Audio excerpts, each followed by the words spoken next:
This is the Louie T Network.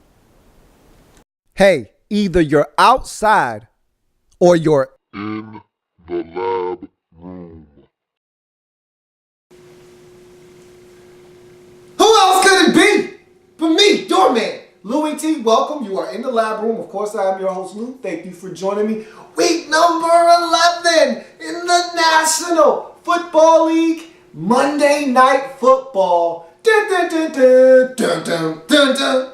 Pittsburgh Steelers taking on the Tennessee Titans in what I thought was going to be a good game. And I talk a lot of trash about the Tennessee Titans, and I mix no words.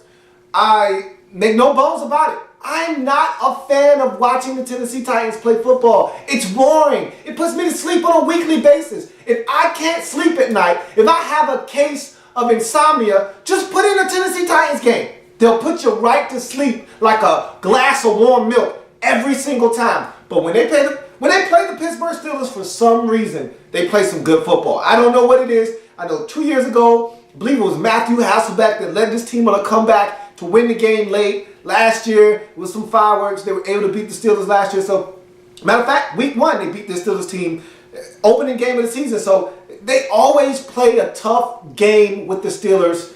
And so, I was expecting this one to fall right in line with the rest of them. And I said, you know what? It's Monday Night Football. I expect this team to show up and actually entertain. Are you not entertained? Please entertain me. It's Monday Night Football, for God's sake. Please entertain me. And so, I was hoping they would show up. I wanted to see what Zach Mettenberger would do in this stage, big spot. Monday Night Football, everybody's watching. Bright lights, big stage. What was this Titans team going to do? Yeah, the season isn't going the way you want it to, but you need to step up. If you're the Steelers, look, man, 6-4 with a chance to go into the bye week at 7-4, right where you need to be coming off the bye with a chance to win this division. You have to win. This isn't optional, man. Okay? I feel like Denzel in Training Day. This is not optional. If you do not do this, we have a problem. Okay? So, I needed them to win this game. I needed the Steelers to get this done because of what it meant for them moving forward. Look, you've already lost to Tampa Bay. All right, that's a game that you'll look back on. If you don't win this division, if you don't make the postseason, and you miss it by a game, that's the game you look back, you circle on the calendar, you say, hey, right there, that's where we lost, right there. That's why we're not in the postseason. You don't win your division, you don't get a home playoff game, but you make it to the postseason, go ahead and circle that Tampa Bay game. That's the one on the schedule that you circle and you say, you know what, we dropped the ball there. We should have been division winners of the AFC North. So you can't have a repeat of that. Okay, you already lost to one bad team, you can't lose to another one. Gotta have this one. No ifs, ands, or buts about it. Gotta have it. So, the way I look at this, if you're the Steelers, take care of business. And that's what they did early on. You jump into this game. I didn't take notes because I actually expected the Steelers to take care of business handily. I didn't expect this to be a close game. And early on, it looked exactly like that would be the case. 10-0 as William Gay picks off. And matter of fact, first pass of the game, Zach Mettenberger. And we saw this before. I think it was Geno Smith and the Jets against the Bears on Monday Night Football earlier in the season. First pass of the game, William Gay getting in the end zone, touchdown, 10-0 Steelers. Early this guy's okay. They're going to run away with this one. And then things settled down. Titans mounted a touchdown drive.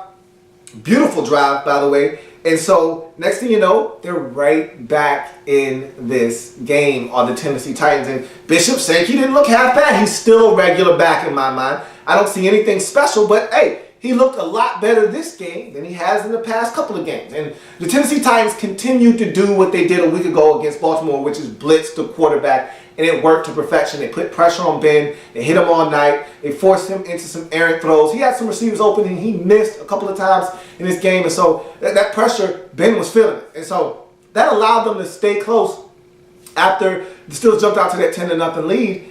And all of a sudden, right before the half, this was a huge play.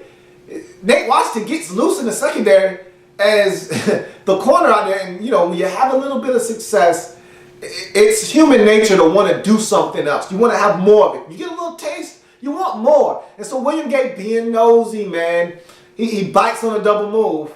Up the field goes Mr. Washington. And he's gone right before the half. And again, you hate to see teams give up big plays before the half. We've seen this on Monday night before this year. Remember Rams 49ers? Rams dominating the game. 49ers get an 80-yard touchdown strike from Kaepernick to Brandon Lloyd to really start to turn the tide in that game.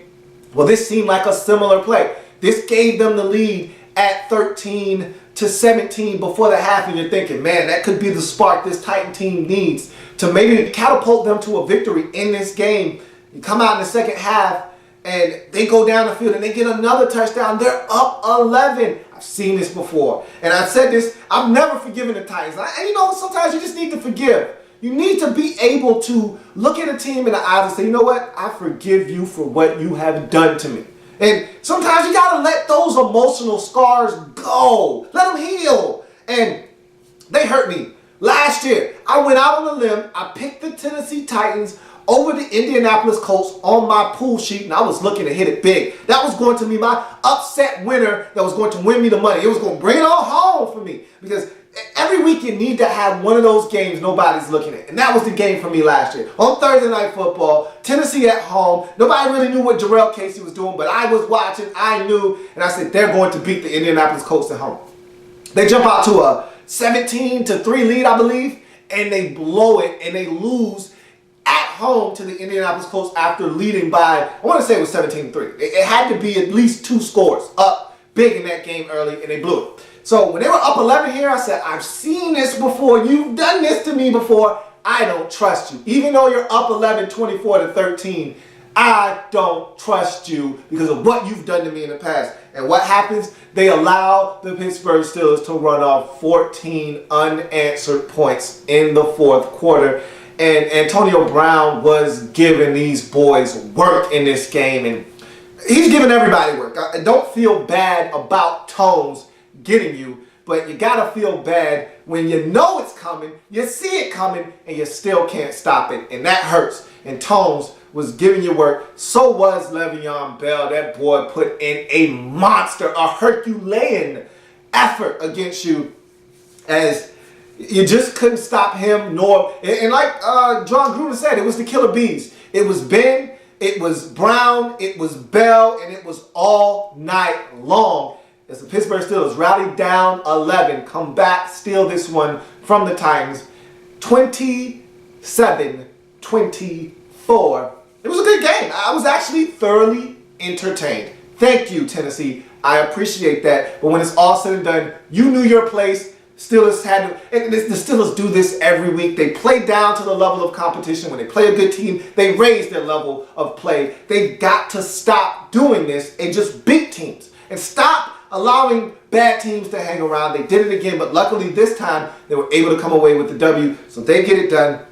They go to 7-4 and go into the bye week with all smiles. They cut loose LeGarrette Blount as he was upset about the lack of carries in this game. Look, they don't have time for any rotten apples in this bunch, so they get rid of him. And it was kind of curious to not see him touch the ball and see Le'Veon Bell get all the touches, but that's what that was for. He didn't know how to act and conduct himself. That doesn't fly in Pittsburgh. You may get away with that in other areas. It doesn't happen in Pittsburgh. And so he's gone off the team, and they're going on their bye. They're 7-4. They're right where they need to be. The Titans drop a tough one. They're now 2-8 on the season. Came close, but close doesn't get it done in this league. You don't get any points for moral victories. You're still a 2-8 football team. But that looked a lot better than it had in the last month of football for this Titans team. That's going to do it for Steelers and Titans. I thank you for joining me on this breakdown of Monday Night Football. Come back and join me as I continue to break down the National Football League in all of its splendor. If it happens in the National Football League, whether big or small, we cover it all here in the lab room. I'll be back. I got plenty more things to talk about. I'll see you in a bit.